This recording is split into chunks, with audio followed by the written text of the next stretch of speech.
When the picture landed on my kitchen counter, I thought it was some kind of cruel joke.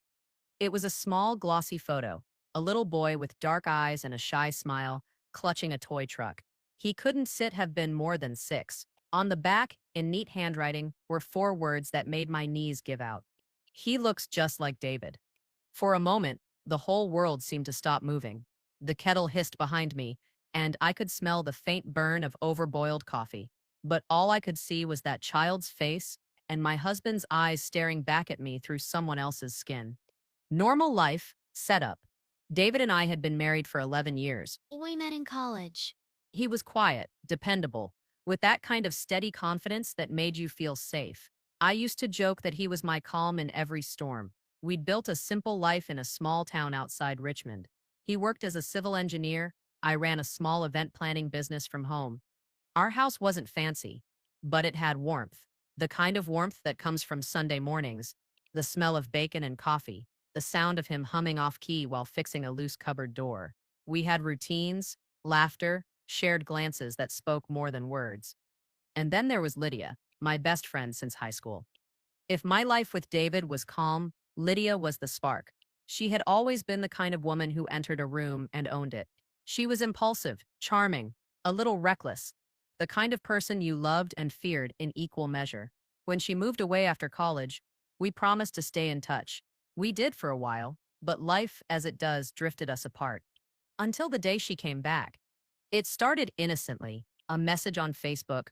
"Hey stranger, it's moving back home. Let's catch up. Missed you." I was genuinely happy to hear from her. I'd missed her loud laugh, her sharp wit, her stories that made even boring days feel alive. When we met at a cafe downtown, it was like no time had passed. Lydia still had that effortless glow, her hair perfectly tousled, her voice full of warmth. We talked for hours. She told me she'd been through a rough marriage that ended badly. She was starting over. I offered her freelance work helping with my events. It felt good to reconnect, to help an old friend rebuild. David was polite when he met her, though I noticed how quiet he became afterward. He said she seemed different. I brushed it off. People change. If only I'd listened more closely to that silence. The first clue, suspicion. About 3 months after Lydia came back into our lives, small things began to shift.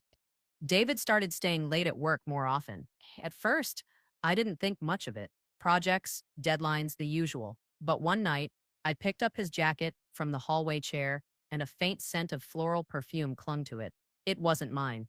Probably someone from the office, I told myself. People hug, scents linger. Still, I washed the jacket immediately. The second sign came when I found Lydia at my house while I wasn't home. I'd given her a spare key for event work. She sometimes came to print materials or use the Wi-Fi. But when I walked in unexpectedly one afternoon, I found her in the kitchen, sipping tea at my table like she lived there. "Oh, hey," she said, smiling wide. "I just dropped by to leave some invoices on your desk. Hope you don't debt mind." I smiled back, but something about her tone felt rehearsed. And when David walked in 10 minutes later, their eyes met for a fraction of a second too long. A look that carried familiarity, maybe even guilt. That night, I couldn't sleep. I lay awake, counting the shadows on our ceiling, listening to David's even breathing beside me. Was I overthinking? Maybe I was being paranoid. Lydia had been my best friend. David, my husband. There had to be a logical explanation. But the photo, that little boy with David's eyes, came only a week later. It arrived in an unmarked envelope. No return address, just my name, printed in neat capital letters. I remember holding it in my hands, trembling.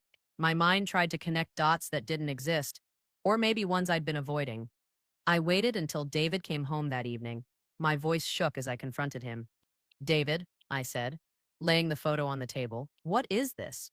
He stared at it for a long time, his face drained of color. "Where did you get this?" "It came in the mail. No note, just this." He sat down, head in his hands. "I don't set no.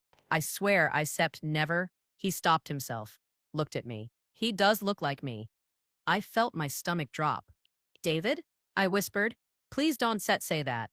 He didn't answer. For 2 days, we barely spoke. He moved through the house like a ghost, present but unreachable. When he did speak, his words were clipped, hesitant. Then, Lydia called. Her voice trembled just enough to sound believable. I didn't set mean for you to find out this way, she said. I wanted to talk to you first. I froze.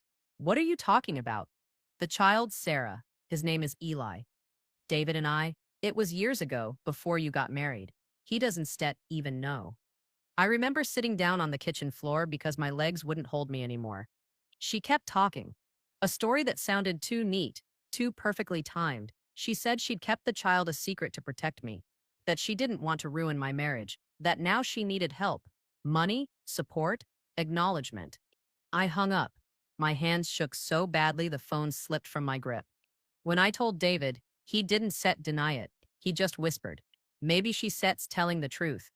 That night he packed a bag, said he needed space, said he had to think things through. The next morning, his side of the bed was cold. The house felt different after he left. Emptier, heavier.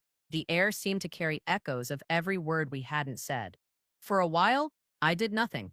I went through my days mechanically, making coffee, replying to clients, pretending the world hadn't collapsed. But inside, a quiet rage began to burn. Not just at Lydia, not even at David. At myself, for believing that love alone made us safe. That's when I decided to find the truth. The morning I decided to fight back, the sky was gray. The kind of heavy gray that feels like it's pressing down on your chest. I remember staring at the steam rising from my cup of coffee, thinking how fragile everything looked when your world was falling apart. I didn't want revenge. Not yet. I wanted answers. I started small. I went through old photos, social media posts, even my old emails with Lydia. I was looking for a timeline, something that would show when she and David could have possibly crossed paths. The math didn't add up. Lydia had moved to Chicago a full year before David and I even met. She only came back for my wedding, and even then, she barely spoke to him. There was no overlap, no secret rendezvous. But Lydia was clever. She wouldn't have thrown such a bomb without having a story prepared. So I went to see her. She lived in a small apartment complex on the east side of town. The building smelled like an old carpet. I stood at her door for a long moment before knocking. When she opened it, she looked startled, then quickly smiled. Sarah, you look awful, sweetie. Come in. I ignored the jab and stepped inside. The place was neat but sterile, like a hotel room. No trace of a child, no toys, no clothes, no pictures. Where Sep's Ellie? I asked. Her smile faltered just a bit. He Sep's at school. At 6 years old? A asked, raising an eyebrow. Saturday, Lydia. She blinked, then laughed awkwardly. Oh, I meant, he Seps with a friend. Her lies were thin, like gauze over a wound that hadn't even begun to heal. Why are you doing this? I asked quietly. You Seb known me for years. You Seb eaten at my table. You Seb held my hand through everything. Why now? She sighed dramatically, walking to the window. Because I said I'm tired of pretending, Sarah. I thought if I came clean, maybe we could all find peace. Peace? I said, my voice trembling. You stir tearing my life apart. She turned to me, eyes suddenly sharp. You think your life is perfect? You think you get to have everything while the rest of us start over from scratch? It wasn't jealousy I saw in her face. It was something colder, resentment. Before I could respond, her tone softened again. Heh. Look, I didn't come here to hurt you. I just want what Suts is fair. He Suts David Suts. Son, that means something. That's when I knew this wasn't about truth. It was about leverage. Fair? I repeated quietly. How much is fair, Lydia? She didn't flinch. 50,000. That Sep's what I need to raise him properly. My heart sank. It wasn't just a lie. It was blackmail. I walked out without another word. My legs shook all the way to the car. Once inside, I gripped the steering wheel until my knuckles turned white. I realized that day that the woman I'd once called my best friend no longer existed. Gathering proof. That night, I called David. He didn't pick up. I left a message. Calm, measured, despite the fury clawing inside me. David, if she starts telling the truth, we still find out together. Yeah. But if she starts lying, if she starts using us, I want starts let her destroy us. Please call me. No response. Days passed. The silence was worse than anger. It was like being erased. Like our whole marriage had become a question mark. So I hired someone. Not a private investigator. Exactly. just an old acquaintance from my event work, a photographer named Rick, who'd done freelance background checks for security firms. I told him I needed to verify some details about a woman and a child. He didn't ask why. 2 weeks later, he called. Sarah, I think you should sit down before you see this. The envelope he handed me felt heavier than it should have. Inside were photos. Lydia at a park, pushing a stroller, but the boy in the stroller was not the same child from the first photo. In fact, Rick discovered the picture she'd sent me originally was a stock image from a parenting blog. She had fabricated everything. He even found out that Lydia had been evicted twice in the last year, had outstanding debts, and was facing possible legal trouble. Desperation, I realized, could make even an old friend turn into a stranger. Still, one thing bothered me. How did she get David to believe her? That's when Rick showed me the final piece, a text exchange she'd forged. Fake screenshots between her and David from years ago, using an old number of his that had long been disconnected. She'd used those screenshots to convince him the affair had been real. My heart ached, not just from betrayal, but from the understanding of how easily trust can crumble under a well-crafted lie. The confrontation. Armed with the truth, I called David again. This time, he answered. His voice sounded weary, hollow. Sarah, he said softly, is up. Sorry I haven't sup called. I didn't sup know what to believe. I know, I said. That sits why I need you to meet me. Tomorrow, at Lydia Setz's place.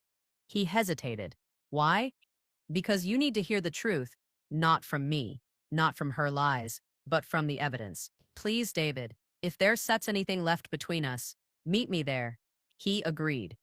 The next morning, the three of us stood in Lydia's small living room. The tension was thick, almost unbearable. She smiled when David walked in, her voice sweet and trembling. David, I didn't want it to happen like this, but stop, I said, my tone sharper than I ever used before. You done enough talking. I handed David the folder. These are the photos, the records, the stock image, the fake texts. You've been lying, Lydia. You made all of this up for money. For a long moment, no one spoke. David's face went pale. Lydia's lips trembled, then curled into something bitter. You think you can just expose me? She spat. After everything I've been through, you have no idea what it's like to lose everything and watch people like you live happily ever after. I looked at her, not with anger, but pity. You didn't lose everything, Lydia. You threw it away. David turned to her, voice shaking. Is it true? She didn't answer, just looked away, tears pooling in her eyes, crocodile tears that no longer fooled anyone. Finally, David whispered, I can believe I ever doubted her for you. That was the moment she broke.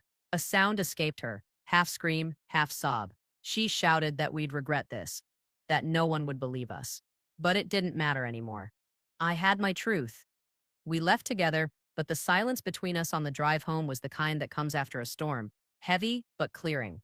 When we got back, David sat at the kitchen table, the same spot where it had all begun. I'm sorry, he said finally, voice cracking. I should trusted you. I don't know if sorry is enough, I said, my voice calm but tired. You believed her so easily. You didn't even give me a chance. He nodded, tears filling his eyes. You right. I was a coward.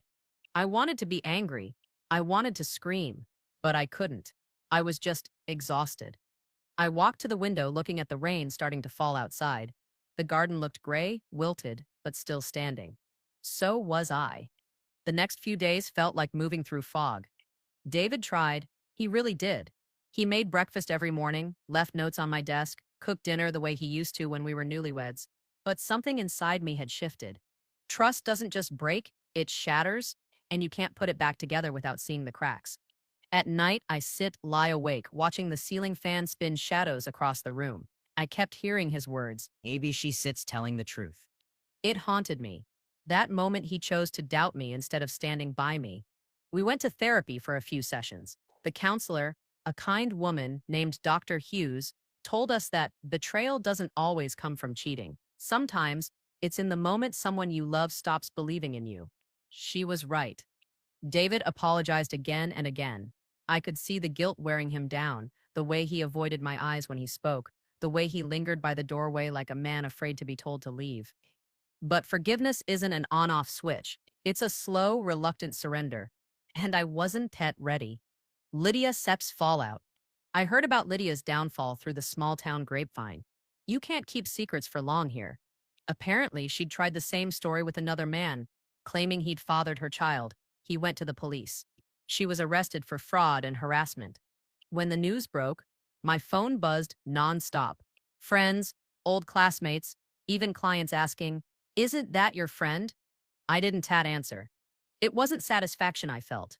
It was sadness. The kind that comes from realizing you once shared laughter, tears, secrets, with someone who now existed only as a stranger with your memories. A week later, a letter arrived. From Lydia. Postmarked from county jail. I held it for a long time before opening it. The handwriting was messy, rushed. "Sarah, you won. But just so you know, I never hated you. I just couldn't stand watching you live the life I wanted. Maybe that makes me a monster. Maybe it just makes me human." L. I folded the letter carefully and placed it in a drawer, not out of spite, but as a reminder. A reminder of what envy can do when left unchecked. The public consequence, the truth has a way of spreading, even without your help. People started whispering, not about me, but about how Lydia had tried to destroy a marriage for money. Some pitied her, others mocked her, but everyone had an opinion. One Sunday after church, a woman I barely knew stopped me outside. "You star strong," she said softly. Most people would said fallen apart. I smiled politely, but inside I wasn't sure that was true. Strength isn't something you wake up with. It's what's left when all the soft parts of you have been burned away. At work, I threw myself into planning a charity gala. The rhythm of arranging flowers, setting tables, managing chaos, it steadied me. I liked the order of it, the predictability. David came to the event, standing quietly in the back as I gave my speech. Afterward, he approached me, holding a small velvet box. "Before you say anything," he said. I stumbled, not proposing again. I just wanted to return something I took for granted. Inside was my wedding ring. I hadn't realized he'd taken it off the night he left. "Sarah," he said, voice trembling, "I understand if you can forgive me, but I need you to know, I'll spend the rest of my life earning back what I broke." I looked at the ring, simple, gold, a little worn around the edges, much like us. "I don't know if I can wear it again," I said quietly. "Not yet." He nodded, tears glistening. "That's okay." I said, "Wait." A quiet turning point. Months passed. Seasons changed. Slowly, the air between us began to soften. We started having coffee together in the mornings again. Not as husband and wife, just two people learning how to exist side by side after the storm. Some mornings were silent, others filled with small talk about weather, work, groceries, but there was peace in that simplicity. One evening, as we walked through the park, David stopped and said, "You know what I miss most?" "What?" I asked. "Your laugh. The real one. The one you only have when you forget you're supposed to be angry."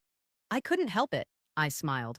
It wasn't forgiveness, not yet, but it was a beginning. We started seeing Dr. Hughes again, this time not as a couple trying to fix something broken, but as two people trying to understand what went wrong. She told us, trust isn't set about never doubting each other. It's set about choosing every day to believe more than you fear. That stayed with me. Healing. The hardest part of healing wasn't forgiving David or even letting go of Lydia's betrayal. It was forgiving myself, for being blind, for trusting too easily, for loving without caution. But as I looked back, I realized something. Love without risk isn't love at all. It's just safety, and safety never changes you. One morning, nearly a year after everything happened, David found me in the garden, trimming the rose bushes. "Do you want to go somewhere?" he asked. "Where?" He smiled faintly. "Somewhere new." We took a road trip. No plans, no destinations, just miles of open road. Somewhere between the ocean breeze and the scent of coffee and roadside diners, we began to laugh again. Not because we forgot what happened, but because we'd finally accepted it as part of our story. We came home with lighter hearts. That night, as we unpacked, I found the ring still in its box on the nightstand. I slipped it onto my finger. Not as a promise to him, but as a promise to myself. To never let someone else's lie define my truth again. When I saw my reflection in the mirror, The gold band caught the light, familiar yet changed, like me. Life after betrayal is quieter, not because the noise disappears, but because you learn which sounds matter. The hum of the washing machine, the laughter of a neighbor's child, the soft creak of the floorboard when someone you love walks through the door. These are the small symphonies that rebuild you, piece by piece. David and I didn't rush back into the life we had. We started over like strangers learning to speak the same language again. Some days were good, easy laughter, shared meals, inside jokes returning like long-lost birds. Other days, one wrong word could send us spiraling back into silence.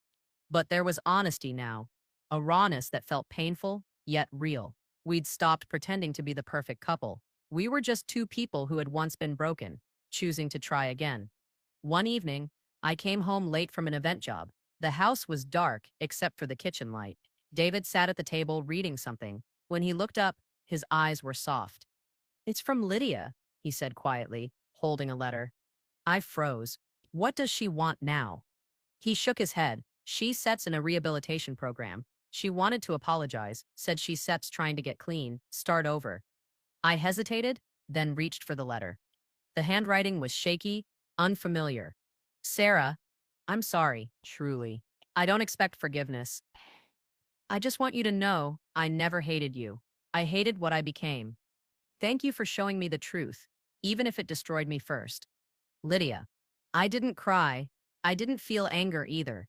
Just a quiet understanding. Sometimes people break not because they're evil, but because they've run out of ways to stay whole. I folded the letter and tucked it into the same drawer as her first one. This time, not as a warning, but as closure. A subtle redemption.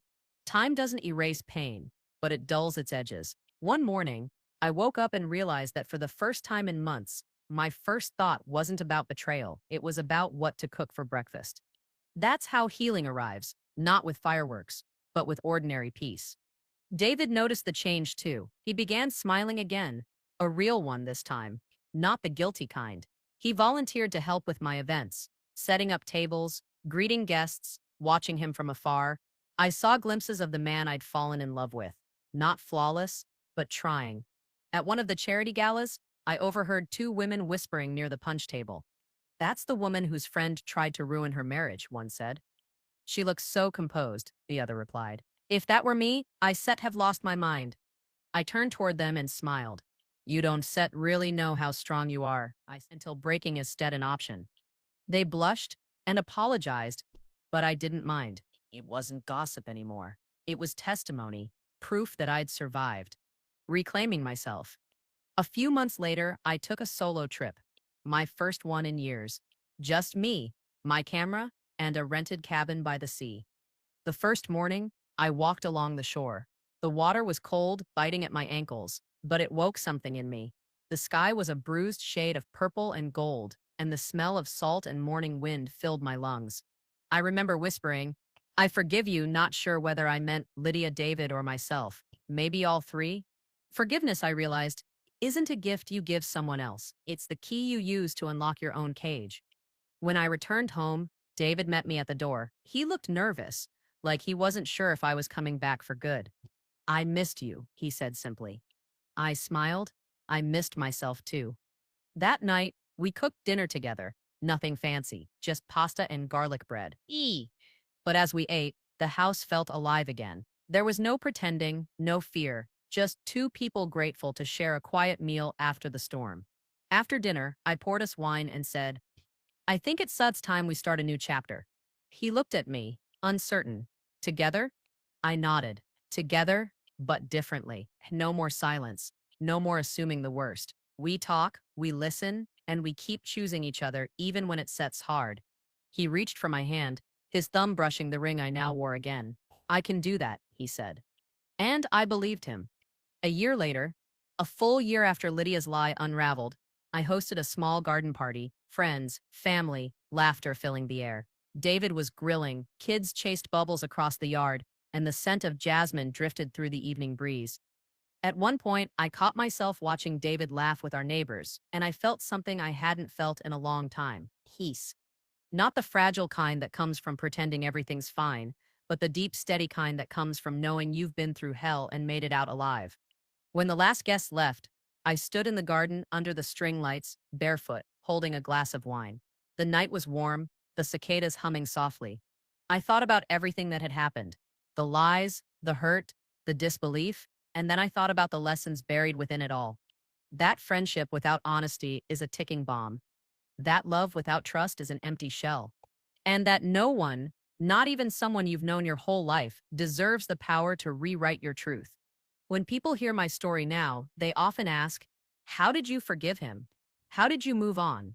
And I tell them this: forgiveness isn't a single moment, it's 1,000 small choices to stay, to heal, to breathe again. If you've ever been betrayed by someone you trusted, a friend, a lover, a family member, remember this: you don't owe them your anger forever. You owe yourself peace.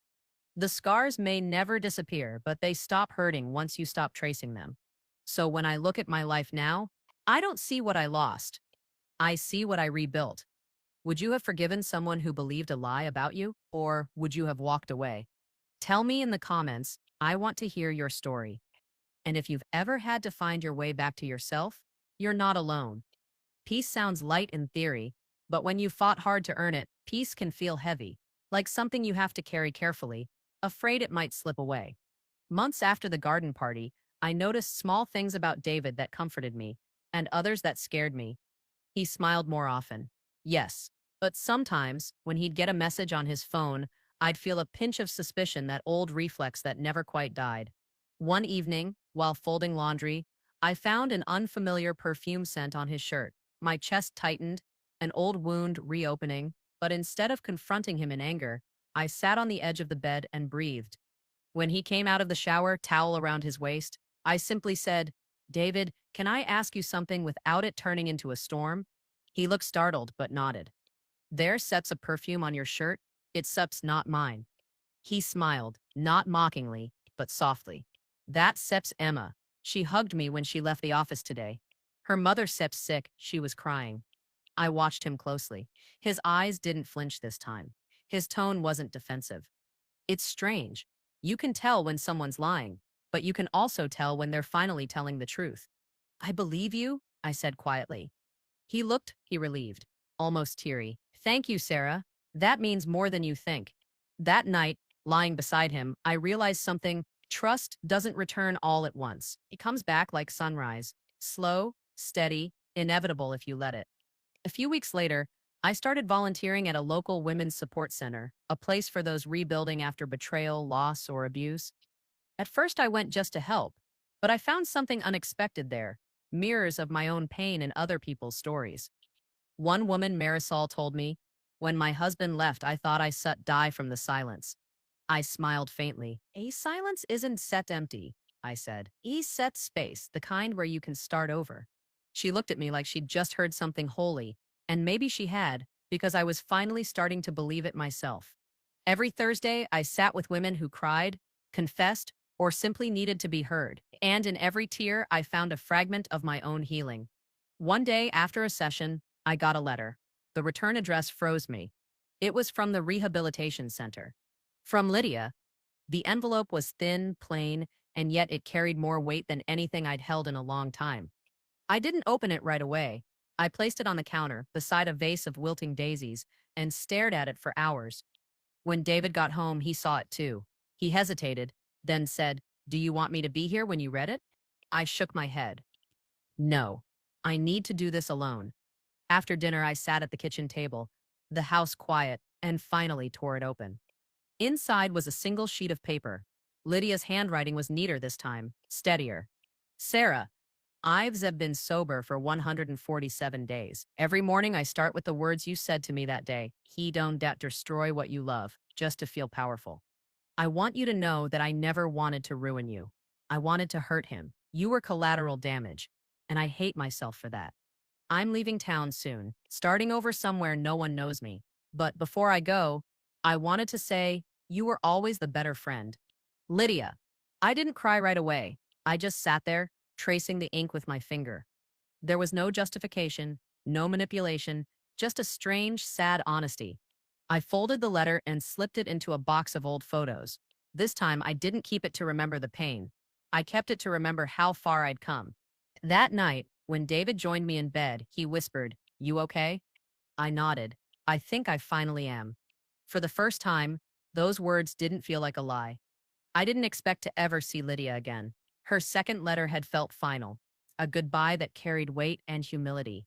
But life has a way of folding paths back onto themselves when you least expect it. It was late spring when the past found me again. I was at the Women's Center, helping unpack boxes of donated clothes, when the receptionist called out, "Sarah, there's someone asking for you." I turned, brushing dust from my hands, and froze. She looked thinner, her hair shorter and streaked with silver, but her eyes were unmistakable. Lydia. For a moment, I couldn't breathe. "Hi," she said softly. Her voice was timid, unsure, like someone afraid to step too close to fire. I managed to whisper, "What are you doing here?" "Ken. I volunteer here now," she said. "Different branch. I transferred here a month ago. I didn't know this was your center until this morning." The silence that followed was unbearable. We stood there, two women bound by old wounds and unsent apologies. Finally, I gestured toward the small break room. "Let's talk." We sat across from each other, the hum of the vending machine filling the space between us. Lydia stared at her hands. "You look good," she said. "Peaceful." I didn't know how to respond. "You look different," I said honestly. She smiled faintly. "Different is the best compliment I could hope for." There was a long pause before she whispered, "I didn't come here to ask for forgiveness. I already know you gave it, even if you didn't say it." Her eyes glistened, and for the first time I saw not the woman who'd betrayed me, but the girl I'd once shared secrets and midnight snacks with.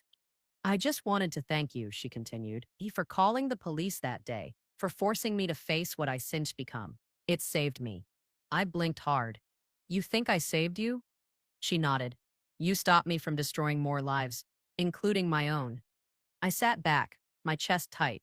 There was no grand apology, no excuses, just a woman who'd finally found honesty in her own ruin.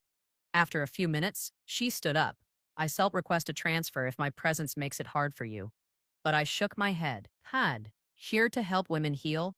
Then maybe this is where you say are supposed to be." Her eyes widened. "You mean that?" "I do," I said. "But I also mean this. We don't not have to be friends again. Not like before. Some bridges don't not need rebuilding. It's sups enough to plant flowers near the ashes." A tear slipped down her cheek, and she smiled through it. "That sits fair." She left quietly after that, but something inside me shifted. For the first time, I realized forgiveness isn't about letting someone back in. It's about letting the memory of them stop haunting you. That night, when I told David, he listened without interrupting. When I finished, he said, "Are you okay with that? Her being around again?" I nodded, yes. Because this time, I know who she is and who I am." He reached for my hand. "You step changed, Sarah. You step stronger." I smiled. "No, just clearer.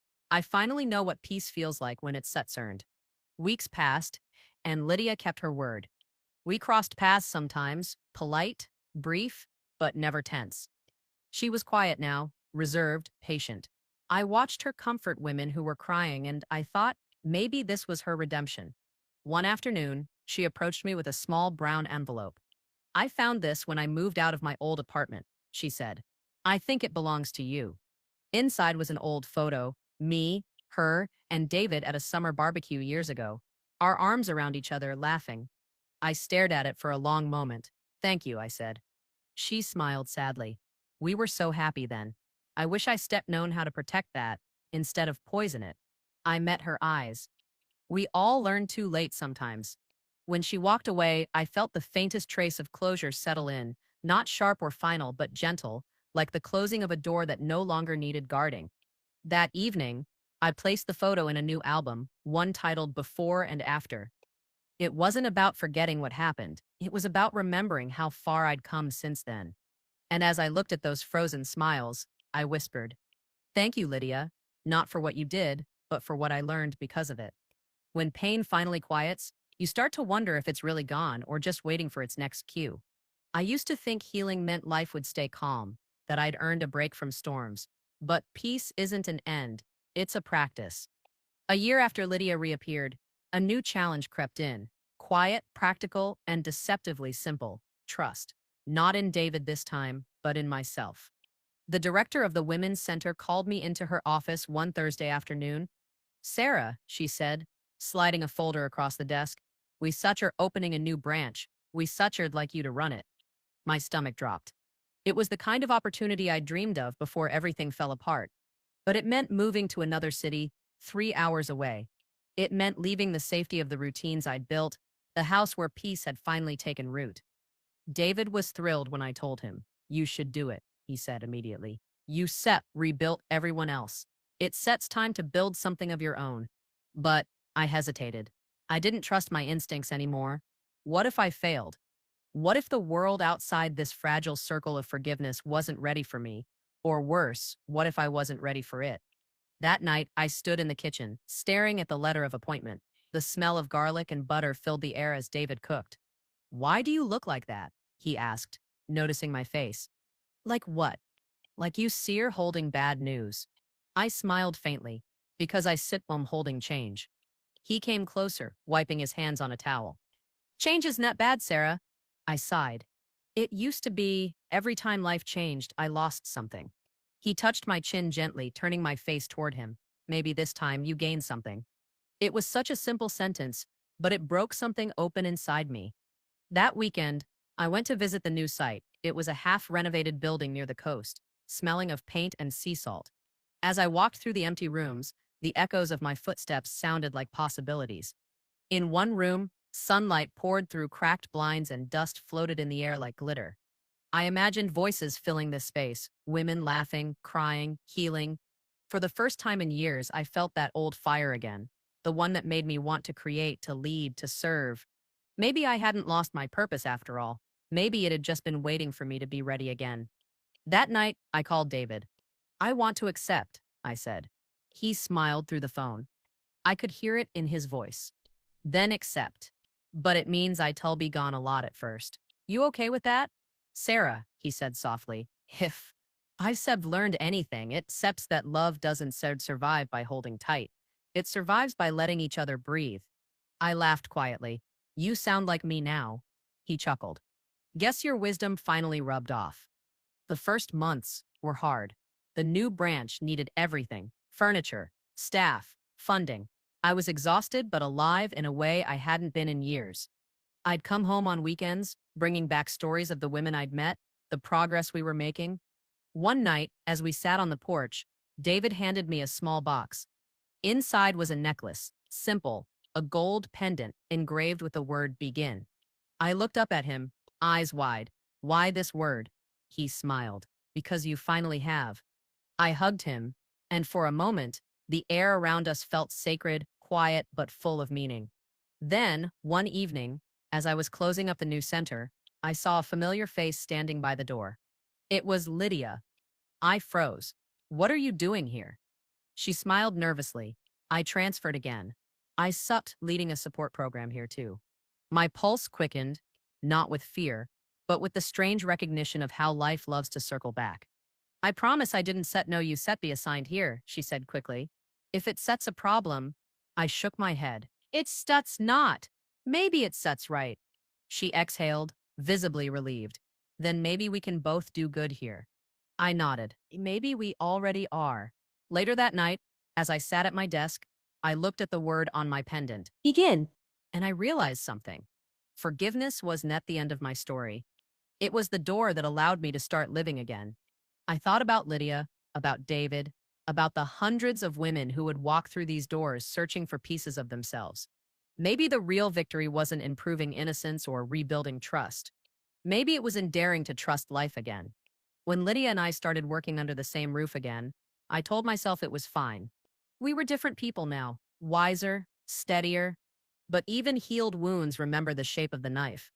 The first few weeks went smoothly. Lydia ran her sessions with quiet authority, and the women adored her. She had a gift for empathy, maybe because she'd lived on both sides of pain. There were moments that tugged at my old scars. Once, she used my office printer without asking. Another time, she mentioned David in casual conversation with a client. Nothing inappropriate, but the sound of his name in her mouth felt strange. I didn't say anything, but the unease grew roots. Then came the fundraiser. We were co-hosting a small gala to raise awareness for the center. The board had invited local sponsors, reporters, even a few politicians. It was supposed to be a celebration of progress. Two women who'd turned their pain into purpose. But the night didn't set go as I set hoped. The event was held in a rented hall overlooking the ocean. Candles flickered along white-draped tables, and the air smelled of salt and perfume. I wore a navy dress and my begin pendant, a silent reminder of how far I'd come. Everything ran smoothly until I overheard a conversation near the bar. A reporter asked Lydia, "So how did you and Sarah meet?" She laughed lightly. "We go way back, old friends. Life got complicated for a while, but here we are." The reporter pressed. "I heard there was some sort of scandal years ago." My stomach clenched. I expected her to deflect. Instead, Lydia said, "Yes, I made terrible mistakes. I hurt people who didn't deserve it, but Sarah forgave me. She saved my life." The crowd nearby quieted slightly, tuning in. My heart thudded. Her voice wavered as she continued. "Sometimes I think about how I destroyed her marriage, her peace, her trust, and still she let me stand beside her today. That's real grace." It was honest, raw, but hearing it spoken aloud publicly in front of strangers felt like exposure. My face burned as people turned to look at me. Smiles of admiration, pity, curiosity. I forced a polite nod and stepped outside for air. The night was cool, the sea whispering in the distance. I gripped the railing, breathing hard.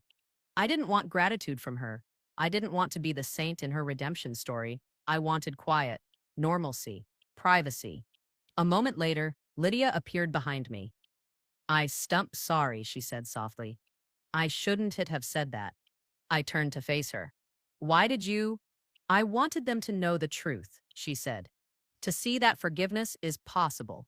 I shook my head. "Forgiveness doesn't need an audience, Lydia. It's such not a show." Her face fell. "You star right. I just, I thought it might inspire someone." "It did," I said gently, "but at my expense." Tears welled in her eyes. "I didn't mean to make you small." I sighed. "You didn't stit. You just forgot still human." We stood there for a long time, the sound of waves between us. Finally, she whispered, "Do you want me to leave the program?" I shook my head slowly. "Leaving one set fix this. Staying and learning boundaries will." Her lips trembled into a sad smile. "I can do that." And I believed her, because in that moment, for the first time, she looked not like the friend who betrayed me, but like a woman trying to respect the space she'd once violated. In the weeks that followed, we found a rhythm. We didn't talk about the past anymore. We talked about clients, funding, goals. I noticed she never mentioned David again. Sometimes, when I'd catch her smiling at a woman who just shared her own story of survival, I'd think, maybe this is what real redemption looks like. Not grand gestures, not public confessions, just consistency, quiet accountability. And maybe that sets what I was learning too. Forgiveness wasn't just about letting go. It was about protecting what came after. Setting lines, keeping peace sacred, not because I was afraid, but because I'd earned the right to guard it. One Friday evening, as we closed the center, Lydia turned to me. "Do you ever think we were meant to end up here?" she asked. I considered the question. The sunset painted her face gold and pink, softening the edges time hadn't yet erased. "I think we were meant to learn," I said. "What we do with what we learned that sips up to us." She smiled, a tear slipping down her cheek. "Then I hope I sit and finally learning the right lessons." I nodded. "We both are." That night, I wrote in my journal, "Grace isn't set weakness. Grace is a boundary wrapped in compassion." And for the first time, I didn't feel like I was forgiving her again. I felt like I was finally forgiving myself for ever doubting I could be whole again. It was late autumn when the past came knocking again, but this time it didn't wear Lydia's face. Her name was Mara.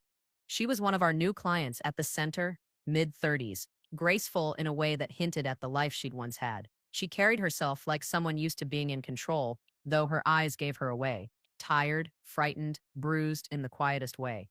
When she spoke during intake, her voice was even polite.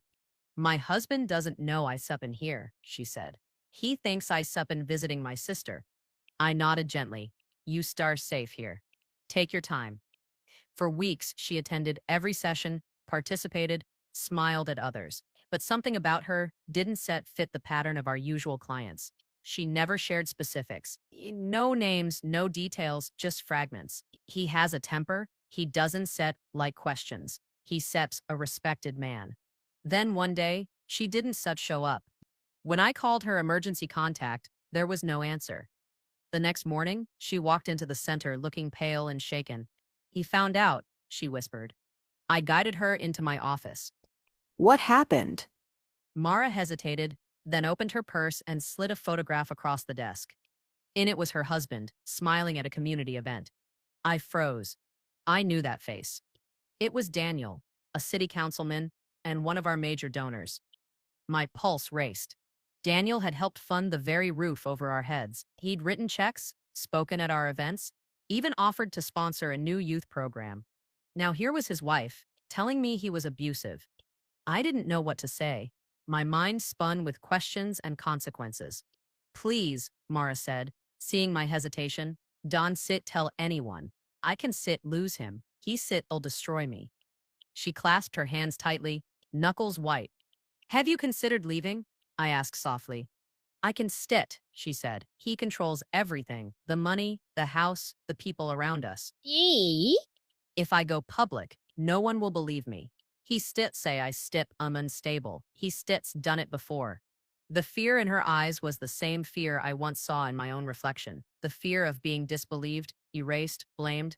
I wanted to promise her safety. But safety, I'd learned, isn't something you promise. It's something you build, one careful truth at a time. That night, I couldn't sleep. If I kept her secret, the donations that kept our programs alive would keep coming. If I exposed him, I risked everything we'd built, jobs, shelter, counseling for dozens of women who depended on us. It was the same dilemma, mirrored truth versus protection. Once I'd been destroyed by a lie told in the name of protection. Now I had the power to decide which pain to risk. In the quiet dark, I whispered a prayer. God, let me choose integrity even if it costs comfort. The next morning, I asked Lydia to meet me early. We sat in the empty office, sunlight filtering through the blinds, casting long stripes across the floor. I told her everything. Mara's confession, Daniel's photo, my fear of what revealing it might do to the center. Lydia listened in silence, her fingers laced together tightly. When I finished, she exhaled slowly. Sarah, she said, you already know what you have to do. I know what steps and right, I said. But right can destroy us. She nodded. Maybe, but doing nothing will destroy you. Her words hit deep. 2 days later, I requested a private meeting with Daniel at the center. He arrived in his usual crisp suit, all charm and confidence. Always a pleasure, Sarah, he said, shaking my hand. What can I do for you? I studied him for a moment, feeling the weight of every woman's story I'd ever heard pressing on my chest. I need to ask you about Mara, I said quietly. His smile faltered. My wife? Yes, she set's been coming here. He blinked slowly. Hey, so that sits where she sits been running off to. The calm in his voice unnerved me. She subs asked for confidentiality, I continued, but I seemed concerned for her safety. He laughed softly, shaking his head. Safety? Sarah, she sets fine. She has a habit of dramatizing things when she doesn't get her way. Something in me snapped, not with anger, but clarity. Daniel, I said, voice steady, if you threaten or harm her, I report it. And if you try to pull funding, I make sure people know why. His expression hardened. You risk everything on a woman hysteria? I risk everything, I said, meeting his eyes on the truth. He left without another word. By the end of the week, we received notice that his donation was suspended. Some staff panicked, others whispered. But Lydia stood by me, and so did the board once I told them the full story. A month later, a journalist published an exposé. Several women came forward, including Mara, with stories of Daniel's control and manipulation. The scandal hit hard. He resigned from office within weeks. Mara found temporary housing through the center and started volunteering part-time, helping new clients. She told me one afternoon, you believed me before I believed myself. I smiled faintly. I just remembered what it felt like not to be believed. When I went home that night, David was waiting at the door. He wrapped his arms around me and whispered, I saw the news. You did the right thing. I nodded against his chest, tears stinging my eyes. It cost us, I said quietly. He kissed my forehead. Maybe. But peace built on silence isn't seshed peace. It's seshed debt. And you paid enough of that in your past. That night, I stood by the window, looking out at the quiet street, the stars hanging like witnesses. For years, my life had been defined by lies. Lies told to destroy, to protect, to manipulate. But this time, truth had its turn. And though it didn't make everything easy, it made everything real. 3 months passed after the scandal broke. The news had moved on, but the ripples remained. Quieter now, like the tremor of waves after a stone has long sunk to the bottom. Our center survived, though not without scars. Donations slowed. A few sponsors distanced themselves politely, citing reputation concerns. But others, smaller, local, heartfelt, stepped in quietly. Women who'd once been clients began volunteering. One even left an envelope of $20 at the door with a note that read, "For the place that believed me." It wasn't much in money, but in meaning, it was everything. David and I were doing better too, slowly, like rebuilding a house brick by brick after a storm. There were moments we still stumbled. Sometimes he'd glance at his phone and I'd feel a flicker of that old fear. Sometimes I'd hesitate before trusting his explanations. But instead of letting silence fill the gaps, we spoke. Honest, messy, awkward conversations that lasted late into the night. One evening, over dinner, he said, I used to think forgiveness was a single decision, like flipping a switch. And now? I asked. Now I think it's such a habit, he said. Something you have to keep choosing. I nodded, every day. He reached across the table and took my hand. His palm was warm, steady. I'm choosing you, he said softly. And for the first time in a long time, I believed him. Lydia stayed on at the center, more grounded than ever. Her fire had softened into something wiser, the kind of strength that knows when to fight and when to rest. One afternoon, she and I were reviewing paperwork when she looked up and said, "Do you ever miss her? The old friend?" It took me a second to realize she meant Mara, but then I saw it in her eyes. She meant the other one. "Lydia?" I asked. "Or, you mean the first friend?" She nodded. "The one who started all this." I thought about it, about laughter over coffee, shared secrets in our 20s, the sisterhood that once felt unbreakable before it shattered under jealousy and deceit. I don't miss her, I said finally, but sometimes I miss the person I was when I still trusted her. Lydia smiled gently. "That's Seth's fair, but maybe you, Seth, become someone better since then." I smiled back, though my chest ached. Maybe. Spring came early that year. The cherry blossoms bloomed 2 weeks ahead of schedule, pink petals scattering like tiny confessions across the sidewalks. One morning, as I arrived at the center, I saw a familiar figure standing by the garden fence. At first, I thought I was imagining it. But no, it was Lydia. The other Lydia. Older, thinner, dressed simply. No jewelry, no makeup. Her eyes met mine, and for a long moment, neither of us moved. Finally, she spoke. "I heard what you did for that woman, Mara. You stood up to someone powerful." I didn't answer. She took a hesitant step closer. I wanted to say, Tim, sorry for what I did to you, for what I took." Her voice trembled. "I was angry, not at you, but at myself. You had everything I wanted: respect, love, peace. I thought if I could ruin you, I set to feel better about me." The wind caught her hair. She brushed it back with shaking fingers. "I lost my job after the truth came out," she continued. "No one trusts me anymore. I deserve it, but I wanted you to hear this from me. I never had a child with David. I made that up." The words didn't sting this time. They just settled quietly in the air, like dust after a collapse. "I know," I said. "I found proof a long time ago." She looked down, tears slipping silently down her cheeks. "I ruined everything. And you built something beautiful out of it." I took a slow breath. "You didn't ruin me, Lydia. You revealed me. Sometimes it takes a betrayal to remember who we really are." She looked up, eyes searching mine. "Can you forgive me?" I hesitated, not out of hatred, but out of honesty. "I don't know if forgiveness means letting you back in," I said softly, "but I don't hate you anymore. That sep's a kind of forgiveness too." She nodded, lips trembling. "That sep's more than I deserve." She turned to go, and as she walked away, I felt something inside me release, a tension I'd carried for years. Not closure, not revenge, just release. That night, I returned home and found David asleep on the couch, the television humming softly. I stood for a moment watching him, his face calm, peaceful, unaware. I thought about how fragile truth is, how easily it bends, breaks, or gets twisted, and how, when you fight for it, it costs you pieces of yourself. But in the end, what's left? The raw, honest, unpolished truth is stronger than anything you lose. A few days later, I hosted a group session at the center. We'd been discussing resilience, what it meant to rebuild after betrayal. One of the women asked, "Do you think people can change?"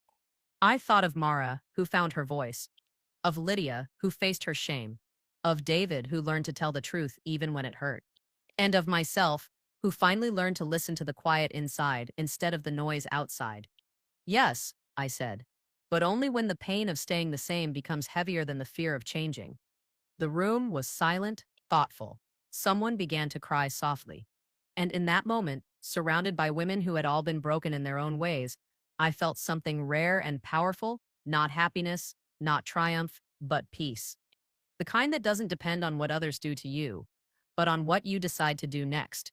When I locked up that evening, the sun was setting, gold spilling across the pavement, the kind of light that makes even old wounds look softer.